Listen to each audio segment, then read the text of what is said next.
tal? ¿Cómo te encuentras? Bienvenido nuevamente a nuestro módulo de análisis de políticas educativas mexicanas. Ya nos encontramos en la sesión 15 con el tema de la eficiencia terminal en México. Como actividad de esta sesión hay que elaborar una infografía. Yo te agradezco mucho tu atención y veamos este término de eficiencia terminal, qué significa y cuál es la importancia de él en la educación en México.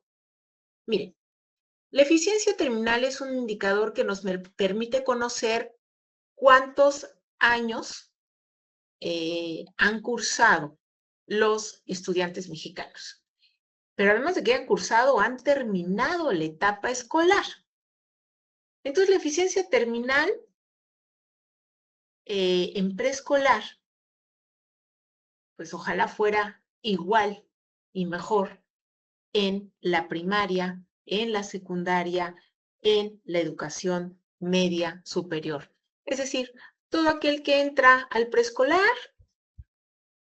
termina, concluye su etapa escolar en la educación media superior. Lastimosamente esto no es así.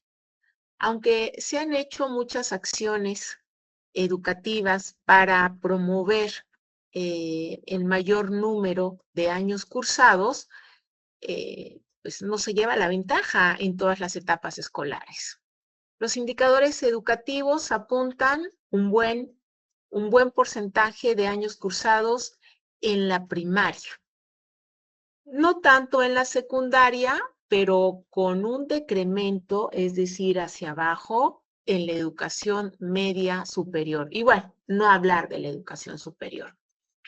Y es, creo que, pues muy grande la diferencia entre el porcentaje de cuántos acaban la secundaria y cuántos ingresan y acaban la educación media superior.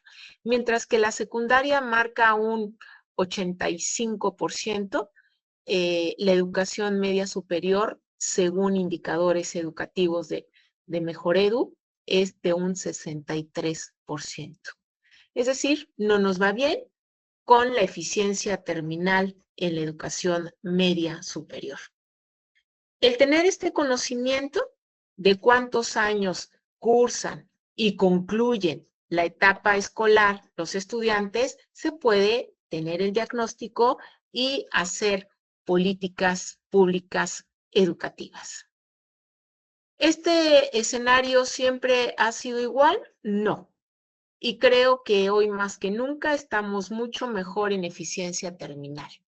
Si hacemos un poco de historia del México independiente, el México revolucionario y el México moderno, pues yo creo que son alentadores los resultados que tenemos.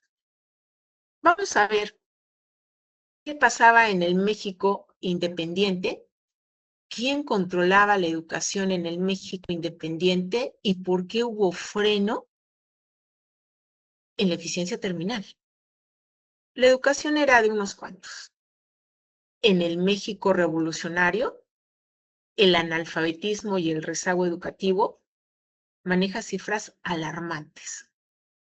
Sin embargo, ya en el México moderno, ya se empiezan a tomar frutos de las grandes acciones y misiones que hace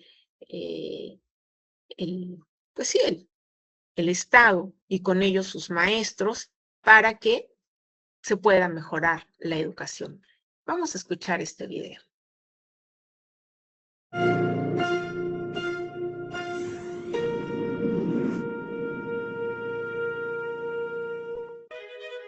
La educación ha tenido un papel central en la historia de México. Desde su surgimiento como nación independiente, sirvió para definir y consolidar la identidad del país que nacía. Desde entonces, el desarrollo de la sociedad mexicana no se entiende sin la educación. Después de la independencia, dejó de ser un bien corporativo y privado, controlado por la Iglesia Católica, y pasó a ser un bien público, orientado a desarrollar los conocimientos, las técnicas y las ideas de sectores cada vez más amplios de la sociedad. Con la reforma, que estableció la separación entre el Estado y las iglesias, el Estado tomó en sus manos el proceso educativo. mediante la creación de escuelas públicas elementales para niños y niñas en las principales ciudades de la República y creó la Escuela Nacional Preparatoria y diversos institutos científicos y literarios en los estados. El rasgo distintivo de la educación pública fue su énfasis en contenidos basados en la razón y en la ciencia. Estos contenidos basados en la razón y en la ciencia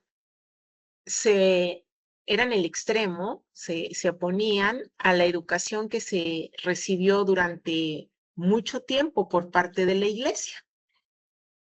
En la medida en que la educación ya toma una concepción de bien público, se empuja fuertemente la investigación, la ciencia, la tecnología, y se pinta más hacia un México moderno. ¿Escucharon ustedes que en el México revolucionario se tenía un 86% de analfabetismo? Una cifra alarmante en toda la historia de la educación. Y es que pues solamente unos cuantos sabían leer y escribir. La Revolución Mexicana fue un parteaguas en el desarrollo de la educación. El artículo 3 de la Constitución estableció que la educación sería laica, obligatoria y gratuita.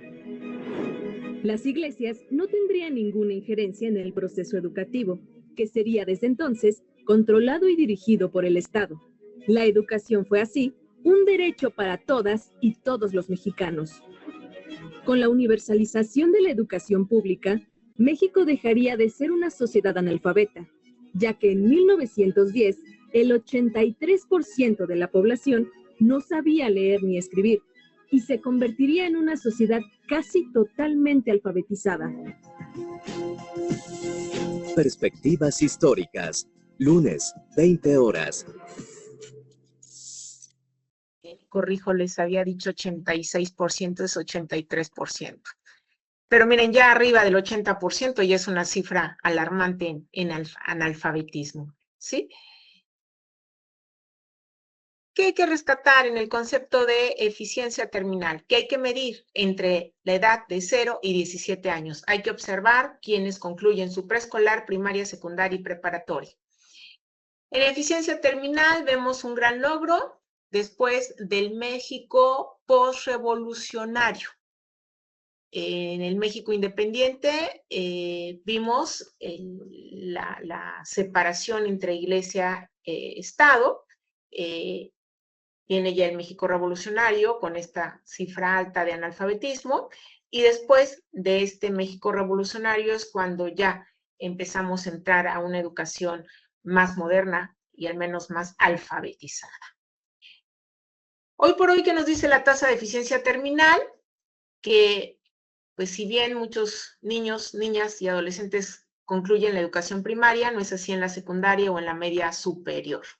Vean ustedes cómo en la educación primaria se ubica el 97.7%, en la secundaria 85.5% y en la educación media superior 64.4%. Hay mucho por hacer, efectivamente, y para ello necesitamos confeccionar políticas públicas educativas que nos den mayor eficiencia terminal, mayor cobertura y calidad educativa. Yo te agradezco mucho tu atención y continuamos con las demás lecciones. Gracias.